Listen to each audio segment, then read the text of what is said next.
This video is how to run the grain around four corners of your box that you're making. It's my revised video. I added an extra step I didn't know about when I made the first video. So I tried to make this one a little bit shorter and you should have no problem. Again, we're going to run the grain around all four corners. It's going to be just fairly simple. Making the grain wrap around the four corners of a box is fairly simple if you understand what you're doing. What we're going to do is we're going to take a piece of wood and we're going to cut it lengthwise. Then once you have it cut lengthwise, if you open it, you're going to have a mirror image. And this inside is actually going to be the outside of your box. But instead of opening it this way, we're going to open it this way. We still have a mirror image. And if we open it this way, we have a mirror image also. Depending on the thickness of your sides, you can probably get a 1/4 inch sides out of a piece of 3/4 inch wood. I'm going to be making a 3/8 inch sides, so I took my solid piece of 3/4. I glued some 1/4 inch sides on it. To get the 3/4 inch sides, I just took a 3/4 inch piece, sliced it down the middle, ran it through the planer, then I glued it on the sides. That gives me my three pieces, my center piece and my two outsides. The whole key in this is to take off as little wood as you can when you're doing all your cutting. And I go to a 7 1/4 inch saw blade, 60 teeth. It has a thin kerf. It actually only has a 1/16 inch cut, where compared to your crosscut blade has an 1/8 inch. So you're taking off half the wood with this. And if you're real careful on your table saw and you slice it right down the middle, nice and clean, you'll have to take off very little with the planer. For instance, I did that with this piece. I can make 1/4 inch sides out of this piece. If you're good on the bandsaw, maybe you want to resaw it on the bandsaw. I myself, I'm not that good, so I stay with my table saw on the resawing if it's not too high. Let me go over the steps real fast, what we're going to do so you understand it. We're going to cut a piece in half lengthwise. We're going to open it like this for our mirror imaging. We're going to take one piece. We're going to cut two sides out of it. So we're going to cut, say, down here. Once we make that cut, these two pieces will form one corner. And we'll do the same thing with the other piece, the same length. So that's where your two corners come, your opposite two corners come from. To get the other two corners, we take the ends. For instance, we'll take this end, let's make sure that's right end, inside, okay, yeah. So we'll take this end and this end, as you can see they match. We'll make one corner of that, then we'll take this end where they match, and that'll be your other corner. The first thing to do is get the piece of wood you want to use for your sides. If you're going to use go for 1/4 inch sides, you might be able to get by with a 3/4 inch thick piece. I'm going to go for 3/8 inch sides, so I went ahead and went with my 3/4 and 2/4 on the sides. Remember, I got the quarters by taking a 3/4, ripping it down the middle and planing it, then gluing them on. When you select your piece, remember you have to consider the planer. So your planer has a minimum size you can run a piece through. And then also you got to remember snipe. You may be getting snipe. I made my piece 12 inches. So I can run that through my planer, no problem. The next thing you have to do is figure out your height, the height you want. We want to cut it about 1/8 of an inch to 1/4 inch higher than your end result. So I want to be about 2 inches. Mine's about 2 1/8 inches. So you want to be at least 1/8 of an inch higher, if not 1/4 inch higher than your final height. So what I'm going to do, I have my 16th inch blade in here. I'm going to go ahead and slice this down the middle. I'll put pencil marks on it. I'll run it through the planer so I have a nice smooth edge. So I don't get confused, what I'll do is I'll take one end, I'll put a V.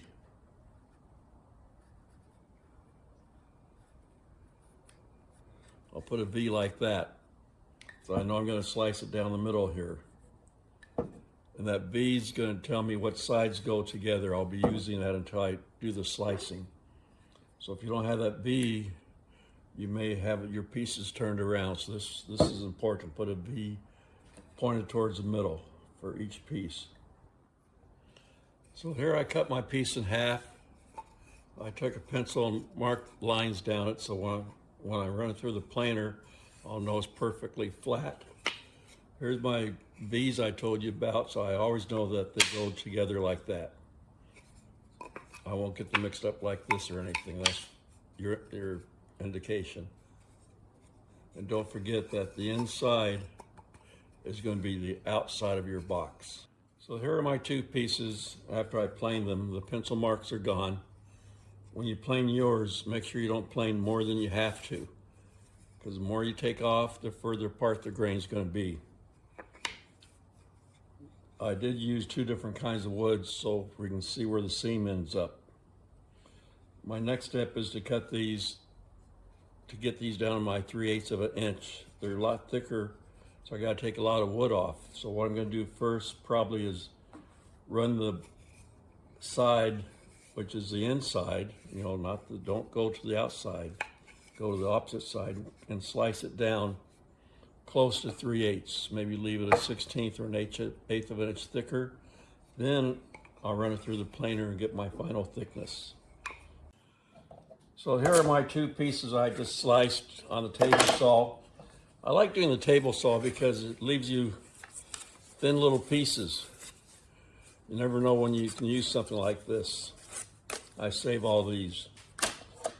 When you do it on the table saw, make sure you put your outside of your box surface against the fence. Make sure you cut the correct side. And as you can see, the two different woods, one's a little bit thicker than the other because these weren't exactly the same, but it's close. I ended up with 3/8 of an inch. I have, looks like a 1/16 of an inch over 3/8. So now I'll take these two pieces, I'll run them through the planer and get my final 3/8 of an inch. Make sure if you do that, you do this side only. Don't do the side that's going to be your outside. Make sure you do the inside of the box. Here are my two pieces now. They're thinned down to 3/8 of an inch. You can see by the two different woods, I don't have very much skin, that second piece I added, which should be okay. Now we're going to cut for our height. Remember, we made it a little bit taller than we wanted. So what you're going to do is do your V's together, do a mirror image, and line up your grain.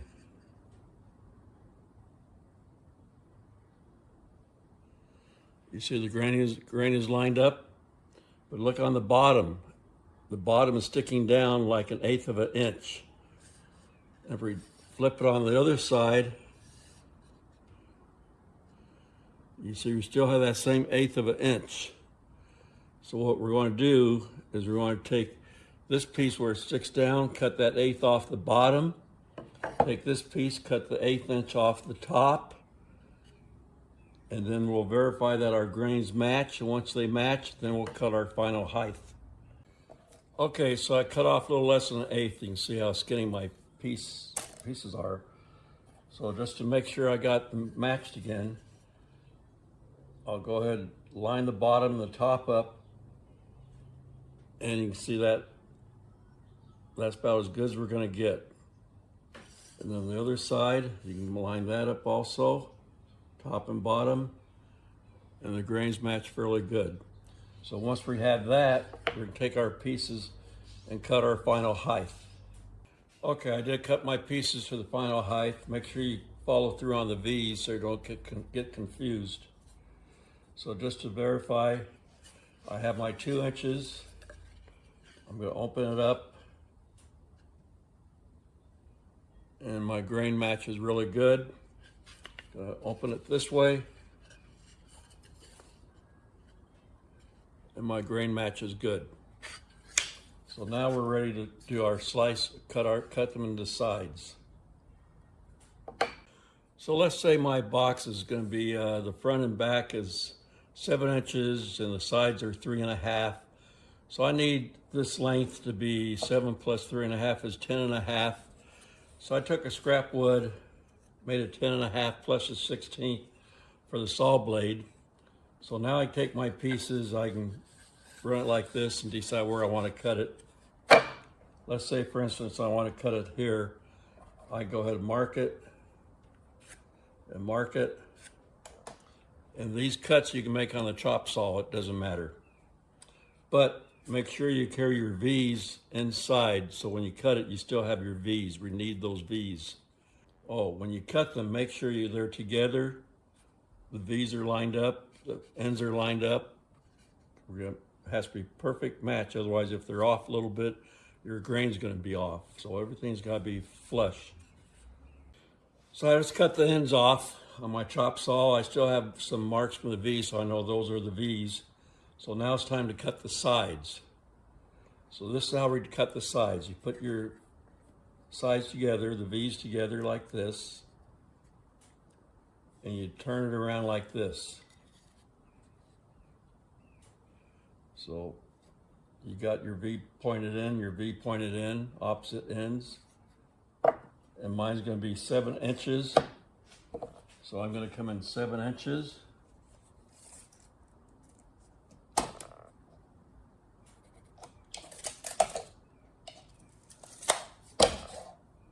So I cut my 7 inches there, and it's going to give me a 7 3.5. Again, you keep it nice and tight, and it's going to give me a 3.5 and 7 on this piece. And again, I'm going to use my 16th blade because I don't want to lose any of that, save as much of that grain as I can.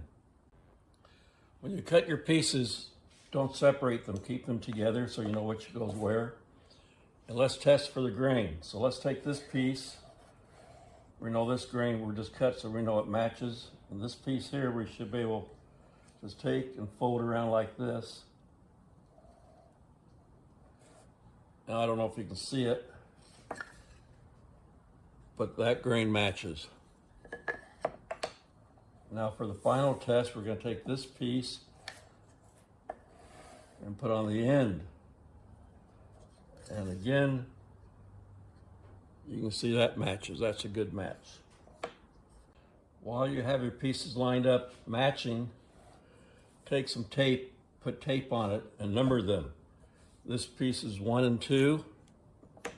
This is 2 and 3, 3 and 4, 4 and 1. That tells you when you do all your miters, you're ready to glue. The 4 gets on your 4. Your 1 goes with the 1.